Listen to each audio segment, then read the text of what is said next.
I'm with Edward Asscher, President of the World Diamond Council, at the sidelines of the World Federation of Diamond Bourses President's Meeting, as well as the International Diamond Manufacturers Association's President's Meeting. Edward, everybody at the open session today seems to be on board with the idea that responsible sourcing, human rights, fair trade, issues that you've been championing for years, are critical now to the way the industry will even prosper in the future. So we'd like to have your thoughts on this. Well, I think it's all about consumer confidence. And the consumer is led by the information we give and the way we have organized our industry. And in order to avoid conflict diamonds, we have, first of all, the Kimberley process. 85 governments, the industry represented by my organization, as well as civil society. Next to that, we have the World Diamond Council system of warranties, where people do self-assessment and they do their due diligence regarding the sourcing of their diamonds. Then we have the Responsible Jury Council, which means that companies also are audited very strictly about the origin of their goods. And thirdly, we have the systems that are created by big companies like Alrosa, De Beers, Signet and others. What is important is that in the past we were only talking about conflict diamonds in the strictest sense of diamonds in the hands of rebel movements. Today we are talking about human rights, labor rights, very important, anti-money laundering and anti-corruption. So the system the diamond industry has built on top of the KP is much wider and has a much bigger responsibility for defending the integrity of the total supply chain.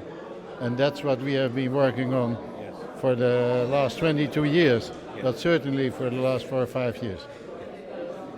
So what, in your opinion, should the industry do in the short term, building on the momentum they have coming out of the COVID pandemic? They seem to be on a good wicket, so what would your advice be to them right now? Well, the number one thing the industry could do is go to our website of the system of warranties of the WDC and do the self-assessment. The more companies do, the more they realize how to look at their own supply chain. And that's the number one step that I advise the industry and that I put in my speech. Secondly, I think what's very important is what I also put in my speech is this diamond industry is dominated by people like me, old white men. And that's wrong. That's a wrong reflection of the total industry and society. Yes. We need to reflect everybody. So that means more people from multicultural background in our boards and many more women, because it is a male community which is not good. Yes. There is proof that if we have more women in any industry, not only ours, that the results are better. Women are more sensitive. Like what I saw yesterday at the World Expo here, if women thrive, human mankind thrives. And if women make a success, like Ferial Zerouki from De Beers, like this new CFO from De Beers, you see that things are evolving slowly. And the third thing is that change.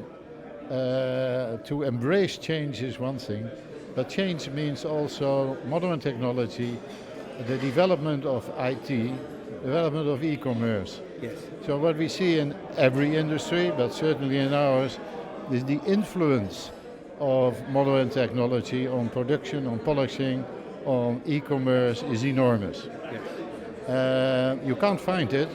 That's what you have to embrace. Yes. And you have to realize that the structure of selling diamonds and the distribution of polished diamonds and jewelry is changing. For some, there are new opportunities. For others, it will be slightly more difficult. But overall, it is growing the market because young generations, they look at their phone first. Yes. I'm not a young generation, but if I look up something, I look at my phone as well. And we, as leaders of the industry, when we are fading out, young people or diverse community have to come in. And that's what we strive for. And how could the industry help in communicating this downstream to the consumer? Do you have any ideas on that? Yeah, that has been difficult over the last 2 years because of COVID. Basically, what we do is travel around and tell the message to the community in our own industry. Whether it is the WFDB, the ITMA, or the World Diamond Council, we have to tell the story. And it was difficult under COVID days to do so, but now that we can slowly and carefully start traveling again, then we can come to India, to African countries, and tell what we think is the right thing. But people have to realize that it's not what I think, it is a development in the society where we look at sustainability, which is unavoidable. Yes. But the small diamantaire in Surat, the first thing on his mind is not sustainability. The first thing on his mind is, how can I survive? How do I make money for my company and my family? So these abstract things belong to the background and the bigger companies, to the organizations to explain, to be energy efficient, to look at the sourcing where your diamonds come from. For the small and medium enterprise is different, but we will slowly be getting there. But we should never leave anyone behind. And that's why I say in all my speeches, let's think about the small and medium enterprises. There are hundreds of thousands of small diamantaires in the world, and we don't want to lose them. And we don't want back to a monopolistic, oligopolistic situation. Competition is healthy, but it also means that all those companies have to adapt to changing environment. Edward Asscher, President of the World Diamond Council, thank you very much indeed. You're welcome. Thank you.